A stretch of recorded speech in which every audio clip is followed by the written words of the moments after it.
केंद्र में मोदी सरकार का गठन होने के बाद सहयोगी दलों के नेता अपनी मांगों को लेकर पैर पीछे खींचते हुए नजर आ रहे हैं, क्योंकि प्रधानमंत्री नरेंद्र मोदी को यहां पर राजनीतिक रूप से दबाने के लिए शिवसेना और एकनाथ शिंदे गुट और इसके साथ साथ अजीत पवार गुट महाराष्ट्र की राजनीति में बड़े सियासी उलटफेर के संकेत दे रहे हैं।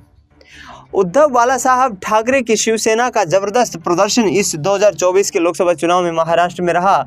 इसके साथ साथ कांग्रेस पार्टी भी सबसे बड़ी राजनीतिक पार्टी बनकर लोकसभा चुनाव में महाराष्ट्र में उभर कर सामने आई। शरद पवार गुट ने भी यहां पर अप्रत्याशित जीत हासिल की और लिहाजा इस पूरे लोकसभा चुनाव में देखा जाए तो भारतीय जनता पार्टी को लेकर के लगातार ये खबरें सामने आती रही कि क्या सरकार लगातार 5 साल तक चलती रहेगी।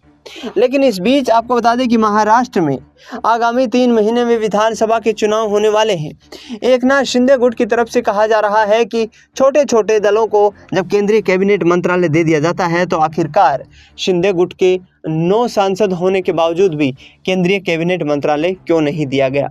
इसके साथ साथ अजीत पवार की तरफ से भी केंद्रीय कैबिनेट मंत्री पद की मांग की जा रही है।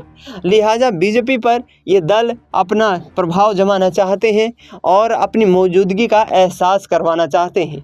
भारतीय राष्ट्रीय कांग्रेस जिस तरीके से लगातार ये दावे करते नजर आ रही है कि विपक्ष के तमाम जो नेता हैं जो इस वक्त बीजेपी की कार्यशैली से नाराज हैं, वो यहाँ पर हमारे संपर्क में बने हुए हैं।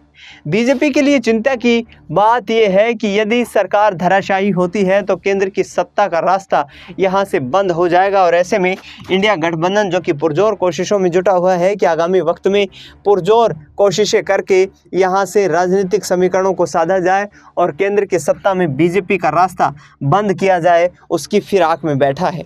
ऐसे में अब आगामी वक्त में ये देखना होगा कि एकनाथ शिंदे गुट और अजीत पवार गुट का क्या रुख देखने को मिलता है। हालांकि खबरें ये भी सामने आ रही हैं कि ये तमाम नेता और तमाम राजनीतिक दल एक दूसरे के संपर्क में दिखाई दे रहे हैं और आगामी वक्त में यहाँ पर बड़ा सियासी उलटफेर देखने को मिल सकता है। देखना ही होगा कि विधानसभा चुनाव से पहले ही क्या एकनाथ शिंदे की शिवसेना और अजीत पवार की एनसीपी यहाँ महाविकास आघाड़ी गठबंधन को अपना समर्थन देती हुई नजर आती हैं। फिलहाल इस खबर में इतना ही। देश दुनिया की तमाम बड़ी खबरों के लिए आप देखते रहिए SPN 9 न्यूज़।